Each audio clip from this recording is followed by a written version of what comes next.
Alors, modéliser une parcelle à pente complexe. Pour commencer, je vous ai fait un glisser-déposer du plan topographique dans le logiciel Archicad. J'ai tracé une ligne correspondant à la dimension d'une des limites de propriété. J'ai fait exactement la même chose en fait que la vidéo comment dessiner les limites de propriété. Ensuite, j'ai ajusté le plan topographique pour qu'il corresponde aux dimensions de ma ligne. J'ai ensuite pu tracer en fait les contours et les différentes limites de propriété de la parcelle pour qu'elle corresponde géométriquement, qu'elle soit le plus proche possible géométriquement du plan topographique. Donc, j'ai ensuite fait un copier-coller de mes différentes lignes pour les mettre à côté du plan topographique. Maintenant, ce que je vais faire, c'est que je vais modéliser la parcelle en 3D et faire en sorte de reproduire en fait les lignes de niveau et les altimétries qu'on peut retrouver sur le plan topo. Donc nous, ce qui nous intéresse, c'est de reproduire en fait cette parcelle-là et de reproduire la topographie de la parcelle. Donc on voit que les altimétries sont données en NGR, puisque c'est une parcelle qui vient du département de la Réunion. Donc niveau général de la Réunion, quand on est en France, c'est niveau général de la France. Mais le dessin et la procédure restent la même. Donc, on voit que la parcelle commence à 677 mètres,14, 677 mètres,60, 677 mètres,32 NGR, donc niveau général de la Réunion par rapport au niveau de la mer. Ensuite, on descend sur cette moyenne altimétrique, donc on est à 677 sur cette ligne. Sur cette autre ligne, on est sur une moyenne altimétrique de 676 mètres par rapport au niveau de la mer. Et sur la dernière ligne altimétrique, on est sur 675 mètres par rapport au niveau de la mer. Donc l'idée, en fait, c'est de reproduire les différences de niveau entre le haut de parcelle et le bas de parcelle en se servant des données altimétriques données par le plan topographique. Donc c'est ce qu'on va faire. Donc pour commencer, on va modéliser en 3D la parcelle. Donc comme je vous ai déjà montré dans la vidéo comment modéliser une parcelle simple.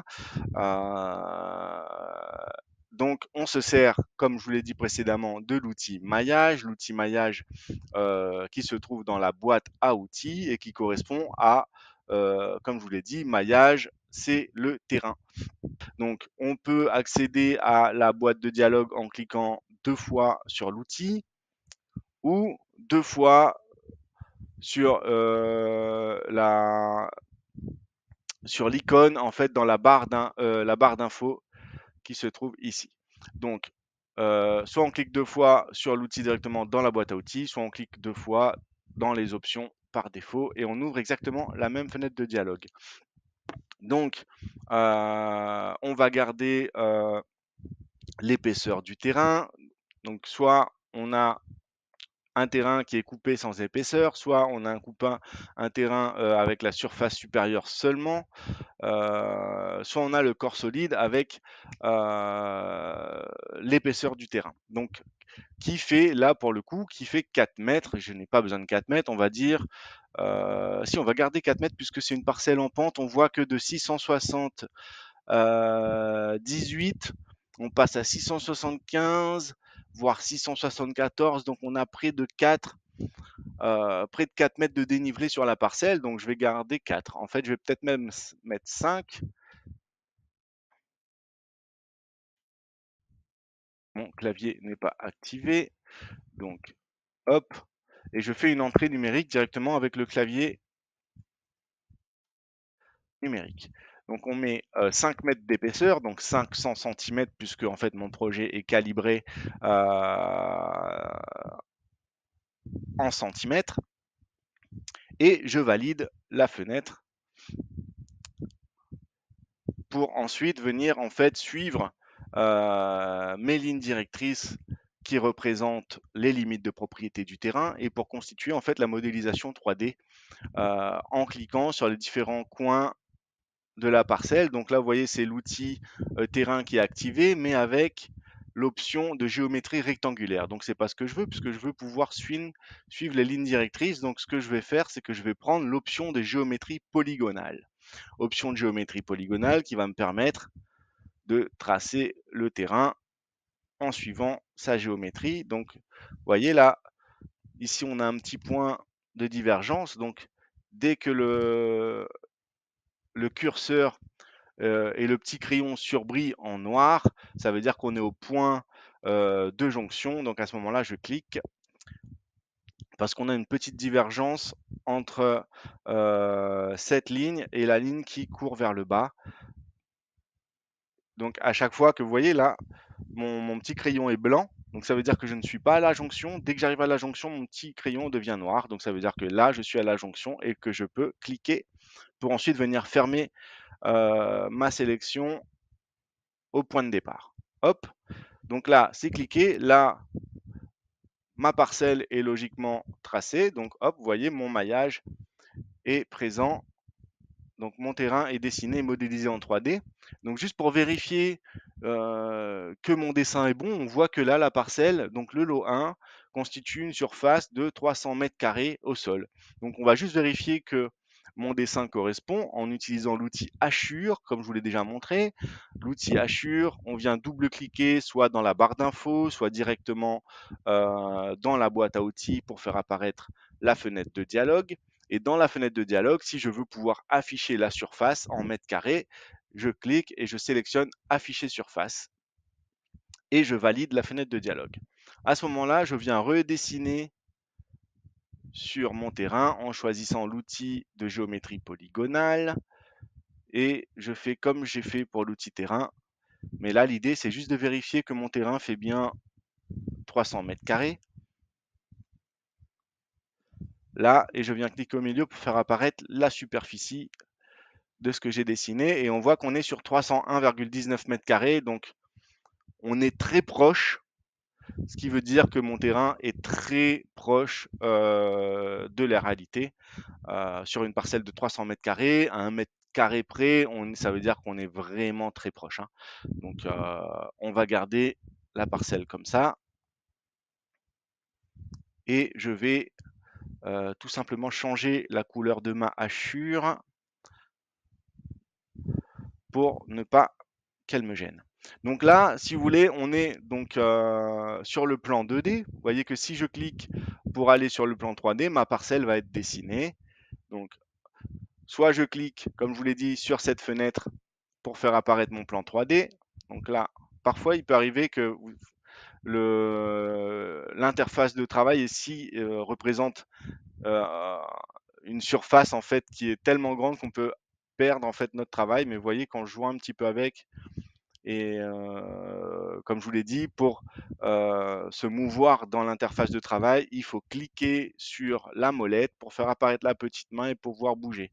Mais bon, si vous jouez un petit peu avec et que vous cherchez un petit peu autour de vous, vous finirez toujours par retrouver votre travail.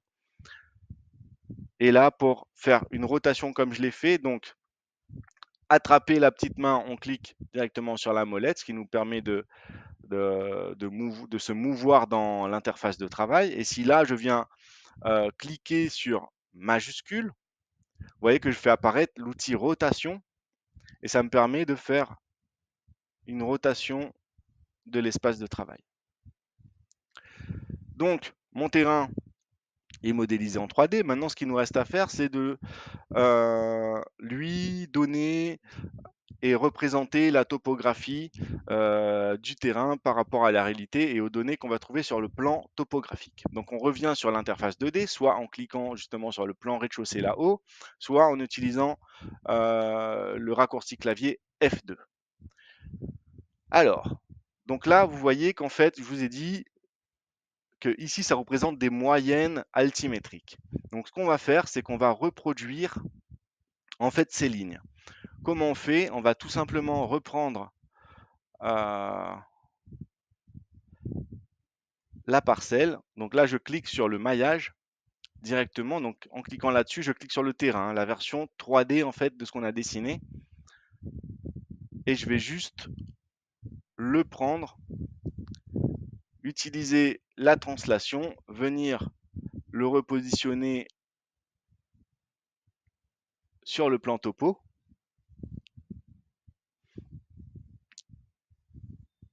Et là, ce que je vais faire, c'est que je vais reproduire au plus proche en fait ces lignes altimétrique avec des outils de documentation.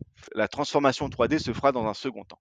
Alors, donc, outils de documentation, je peux soit utiliser des lignes et suivre le contour de cette ligne, soit il y a un autre outil qui s'appelle l'outil Spline. Donc l'outil Spline, il est où?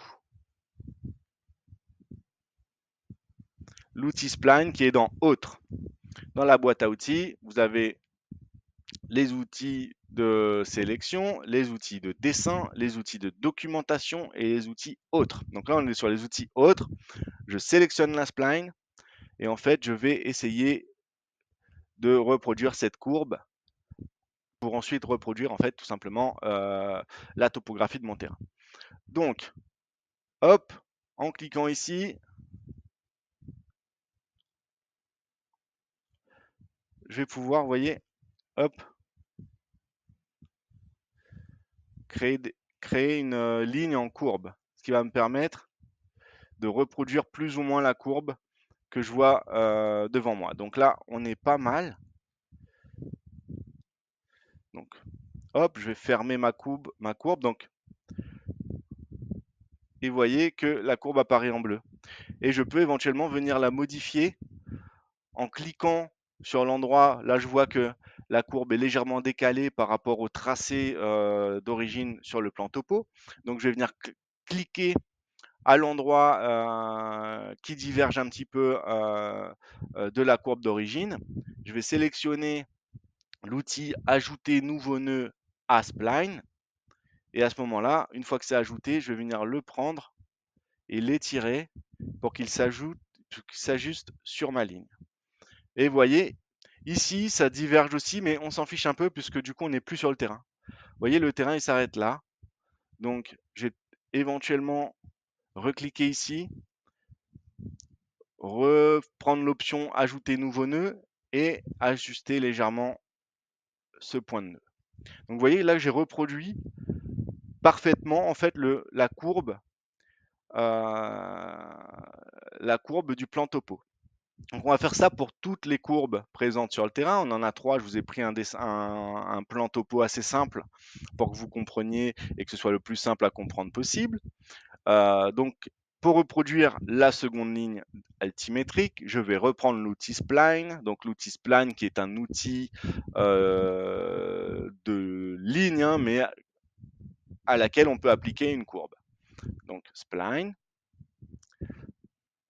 Je reviens cliquer sur le début de ma ligne. Donc l'idée c'est de cliquer à chaque fois que ça diverge légèrement pour que la spline en fait suive au plus près la ligne qui est dessinée sur le plan topo. Et vous voyez que pareil, hop, j'ai reproduit parfaitement la ligne d'origine. Et vous voyez que c'est un outil, c'est pratiquement le même outil que la ligne parce qu'il nous fait apparaître le même et les mêmes options de configuration. Donc là, par contre, je ne veux pas la petite flèche. Donc, j'ai sélectionné la première ligne, je sélectionne la seconde ligne. Comment j'ai fait? Donc, j'ai cliqué sur la première ligne pour la sélectionner. Je me positionne sur la seconde ligne. J'appuie sur majuscule. Et en cliquant, vous voyez que les deux lignes sont sélectionnées en même temps. Et là, vu que je veux des lignes simples, alors que là, il m'a dessiné des lignes avec des flèches. Donc, moi, je veux la méthode de construction sans flèches. Donc, hop.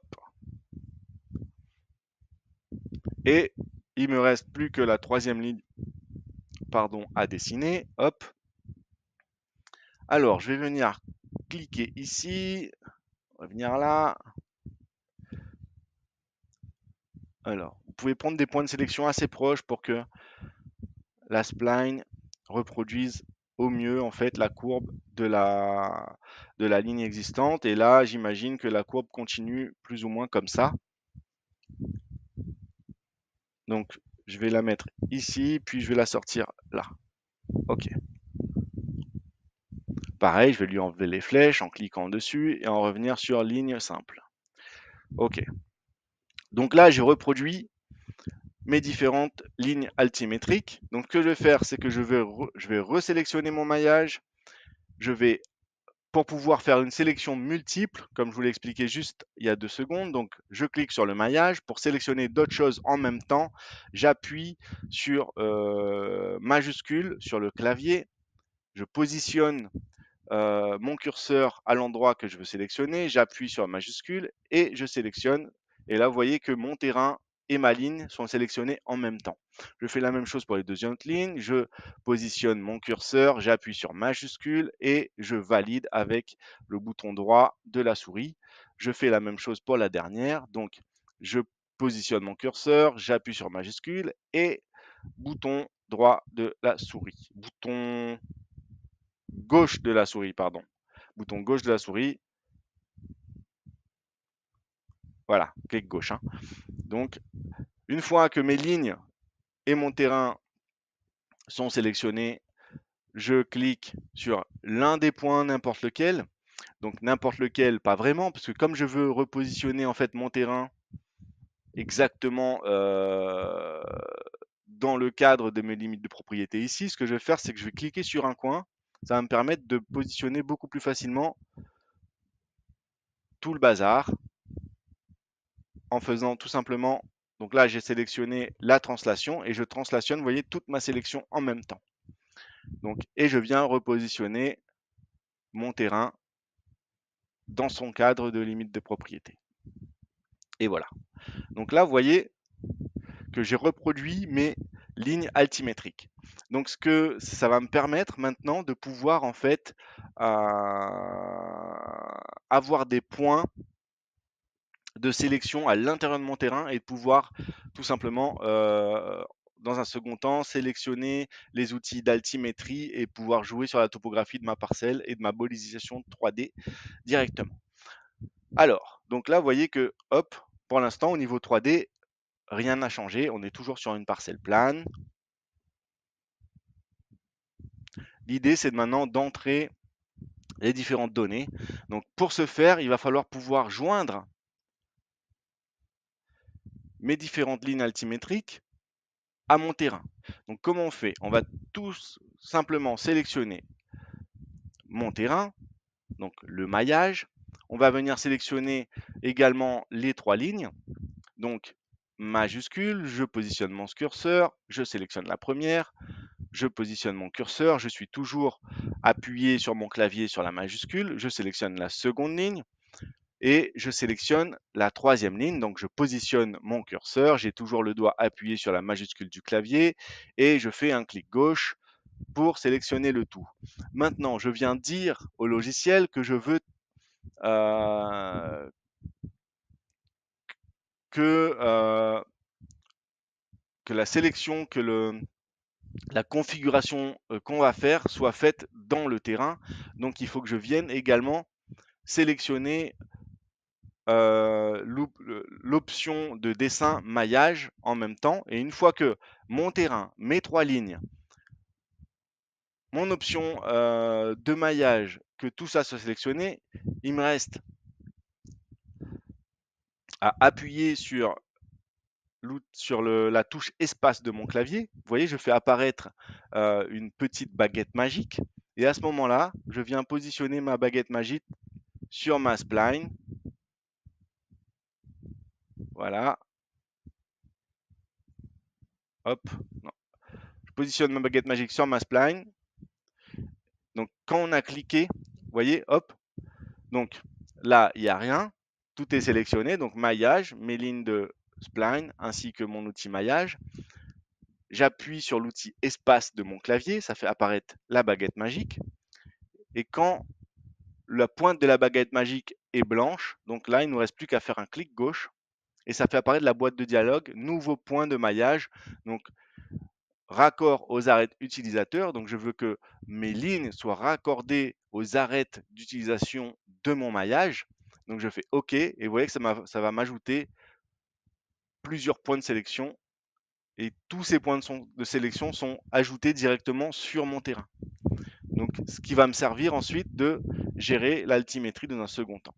Je fais la même chose pour les secondes lignes, pour la seconde et la 3e ligne. Donc, j'appuie sur l'outil, sur la touche espace de mon clavier. Je fais apparaître donc la baguette magique et je clique sur ma ligne, ma seconde ligne. Et pareil, donc fenêtre de dialogue, nouveau point de maillage, raccord aux arrêts utilisateurs et je valide la fenêtre.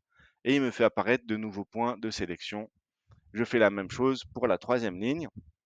Donc espace, touche espace, clic gauche, raccord aux arrêts utilisateurs, OK. Donc voilà. Et là, si vous voulez, ma parcelle a de nouveaux points de sélection. Là, si j'efface les trois lignes et que je sélectionne mon terrain, en fait, la course des trois lignes, des points de sélection ont été ajoutés sur toute la course des trois lignes, tout simplement. Et qui vont me permettre tout simplement de gérer l'altimétrie de mon terrain. Donc maintenant, tout ce qui reste à faire, c'est de reproduire en fait ces points altimétriques sur ma modélisation 3D. Donc ici, on est à 677,14. Ici, on est à 678. Donc il faut choisir un point 0. Donc on va dire que mon point 0, ça va être 677 par exemple, pour que ensuite quand je place la maison, le point 0 ne soit pas très loin de en fait le point de niveau de ma dalle. Donc ensuite à vous de voir, hein. De toute façon, on pourra toujours ensuite, une fois que le terrain et la pente du terrain sera modélisé, on pourra toujours jouer sur l'altitude du terrain modélisé dans un second temps. Donc on va dire que mon point 0, c'est correspond à 677 mètres par rapport au niveau de la mer. Donc sur mon terrain, je vais reproduire en fait et je vais garder, parce que par défaut, comme je vous l'ai dit, le terrain, chaque point est configuré par défaut pour une altimétrie de 0. Donc en fait, cette ligne, on va dire qu'elle a une altimétrie, que ça va être mon point 0. Donc toute cette ligne, je vais la garder à 0 et je vais configurer tous les autres points par rapport à ce niveau 0. Donc si ma ligne, si ma ligne de niveau moyen à 677 mètres par rapport au niveau de la mer euh, correspond à mon niveau 0, ça veut dire que 677,14 correspond à 14 cm de plus que mon niveau 0.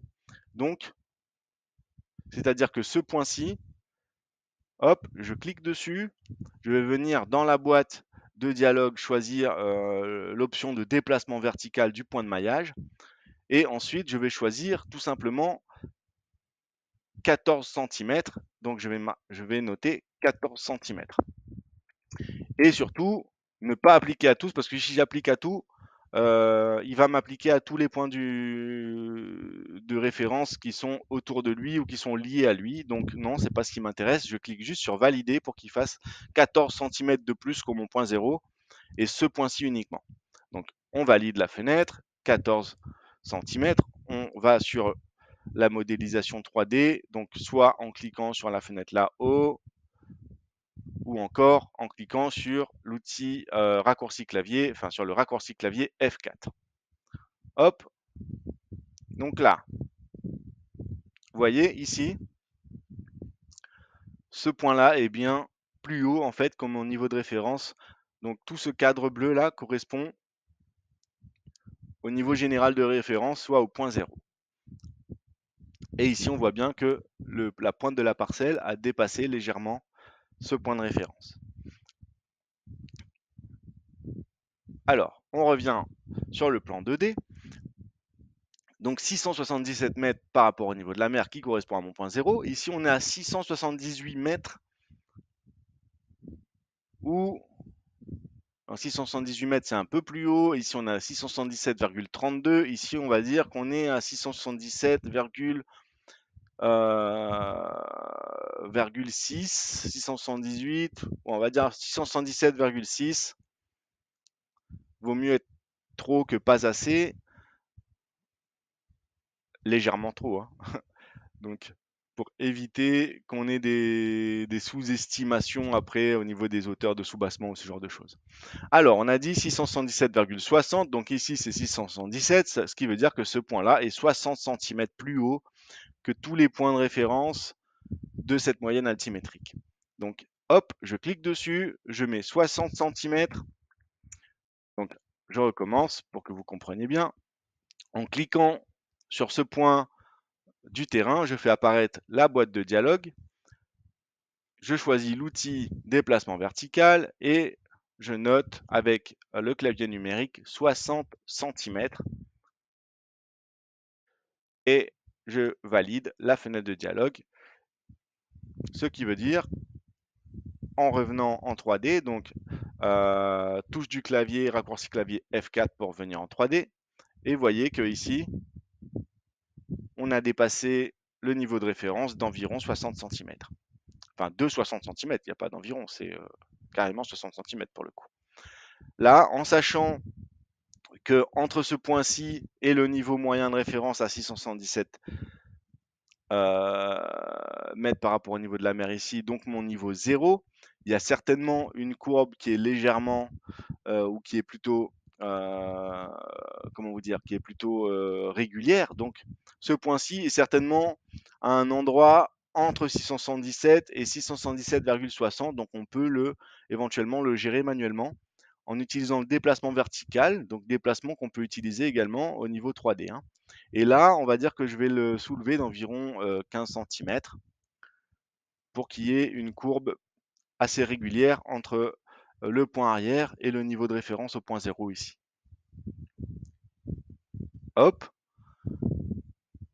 Donc mon haut de parcelle est plus ou moins configuré, à moins qu'on ait une butte ou quelque chose comme ça là-haut. Donc 677,60 ici, vu qu'on est à 677,60 là, on va dire qu'on est bon. 677 mètres par rapport au niveau de la mer, donc moi je l'ai, il fait office de 0.0 pour moi. Donc cette ligne, vu qu'elle est déjà configurée sur 0, on n'a pas besoin de la toucher. Donc on ne la touche pas pour le moment. On ne la touche pas puisqu'elle correspond à notre point 0. Donc on va configurer la ligne du bas. Donc la ligne du bas qui est à 676 mètres par rapport au niveau de la mer. Donc 676 mètres par rapport au niveau de la mer, si on fait la différence entre 677 mètres et 676 mètres, on a 1 mètre de différence. Donc ce qui veut dire que cette ligne-là représente un dénivelé de moins 1 mètre par rapport à mon niveau 0. Donc moins 1 mètre ici par rapport à mon niveau 0 ici.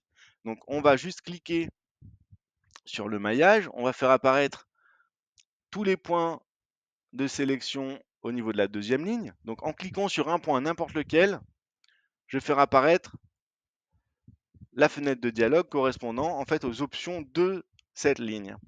Donc ici, je veux qu'elle fasse moins 1 mètre par rapport à mon niveau 0. Donc moins 1 mètre, ça fait 100 cm, donc moins 100 cm. Moins 100 cm, et comme cette fois-ci, je veux que moins 100 cm soit appliqué à tous les points de cette ligne, je vais venir cliquer et sélectionner l'option appliquer à tous, ce qui veut dire appliquer à tous les points de la ligne. Donc appliquer à tous, et je vais sélectionner OK.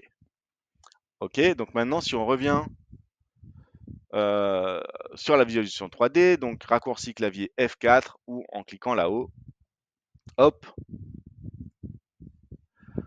vous voyez que ma seconde ligne est partie à moins 1 mètre par rapport à ma ligne de référence là-haut. Donc on voit également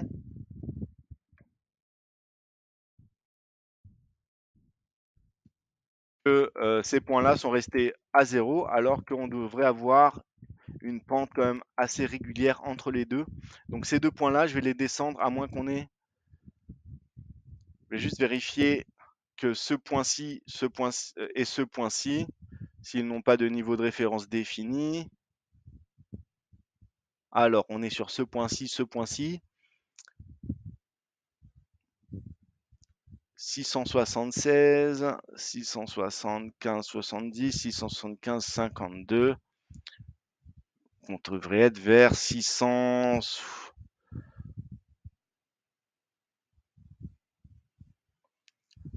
On n'a pas de niveau défini, donc ce qu'on va faire, c'est qu'on va le faire, on va l'entrer manuellement. Donc on va juste faire en sorte qu'en fait ces deux points-là se situent en un point médian entre ce niveau 0 et ce niveau -1.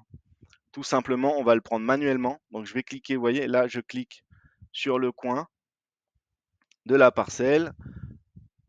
L'outil déplacement vertical est déjà sélectionné, donc je vais juste le descendre un peu. Hop. Et je vais cliquer également sur l'autre coin ici.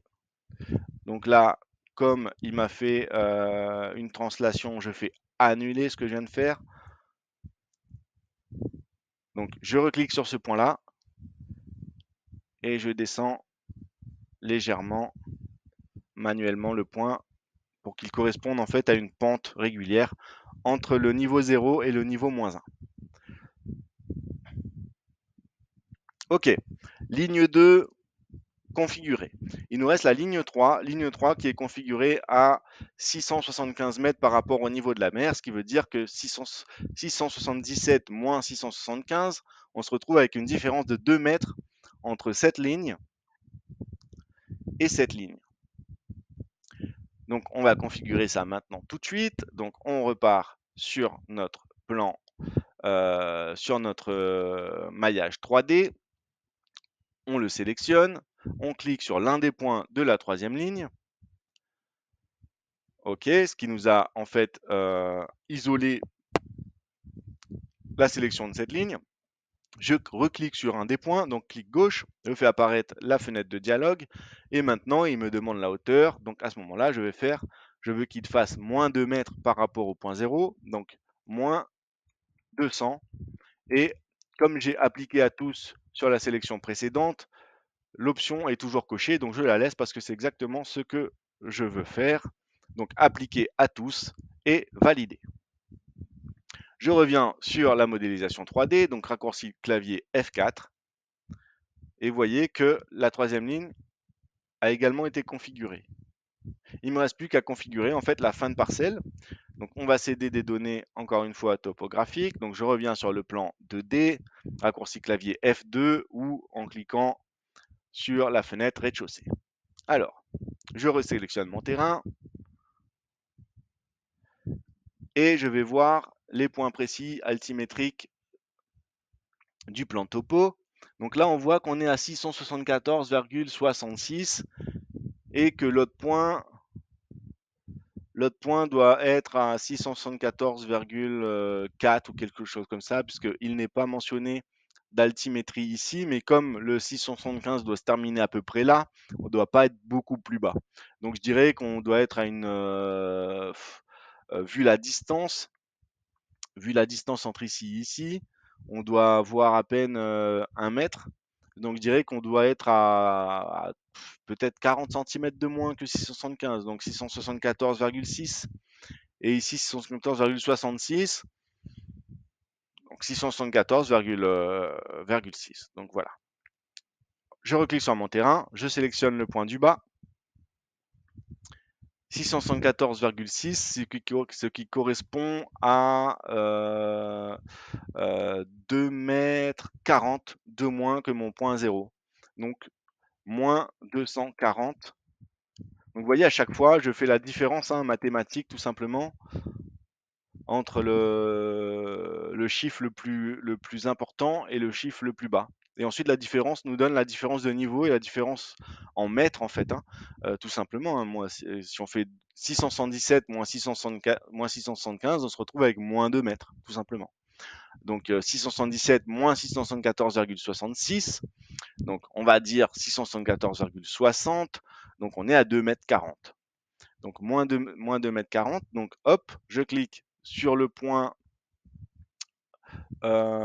sur le coin de ma parcelle et je sélectionne déplacement vertical dans la fenêtre de dialogue et à ce moment-là je veux 2 mètres 40 de moins que mon point 0, donc je fais moins 240. Donc, appliquer à tous, on ne veut pas l'appliquer à tous, donc c'est désélectionné, pardon, très bien. pas besoin de le cocher et on valide. Et on se retrouve avec ce point à moins 240. Et je fais la même chose ici. On va dire que lui, il est à moins 230 et qu'il est légèrement plus haut parce que du coup, il se retrouve légèrement plus haut par rapport à ce point-là, hein. Donc, on va dire que lui, il est à moins 230. Donc, moins 2,30 m tout simplement, à moins 230 centimètres. Ne pas cocher appliquer à tous parce que je veux juste configurer ce point-ci seul et je valide ma fenêtre de dialogue. Voilà, et maintenant, si on retourne en 3D, ma parcelle en pente est configurée par rapport au terrain naturel avant travaux. Et vous avez maintenant tous les outils nécessaires pour gérer, modifier, modéliser l'altimétrie d'un terrain, en sachant que ce que vous avez fait avec la spline, donc l'outil spline qui est ici, donc l'outil spline qu'on ne peut sélectionner qu'en 2D, hein. Voilà, vous voyez qu'en 3D, je ne peux pas sélectionner mon outil spline, je ne peux le faire que sur le plan 2D. Le plan 2D, à ce moment-là, l'outil spline. Donc tout ce qu'on a fait avec l'outil spline, on peut faire exactement la même chose avec l'outil ligne. Donc c'est-à-dire que la spline est tout simplement une ligne courbe et ma ligne est une ligne droite. Donc si par exemple je veux intégrer une ligne droite, hop, au point de sélection de ma parcelle, je refais la même chose. Donc je sélectionne ma parcelle, touche majuscule du clavier, je viens me positionner mon curseur sur ma ligne pour pouvoir sélectionner en même temps ma ligne. Je sélectionne dans ma boîte à outils l'outil maillage, l'outil dessin de maillage, et je viens dire ce qui vient dire au logiciel que je veux que la sélection que je fais soit intégrée en fait à mon terrain. Et donc du coup, la touche espace du clavier, j'attends que ma baguette magique donc soit surbrillée en blanc et hop, vous voyez, je peux faire exactement la même chose avec une ligne de documentation. Voilà, donc hop, j'en ai pas besoin, donc je l'enlève, hein. Hop, et vous voyez, notre terrain a été modélisé en pente.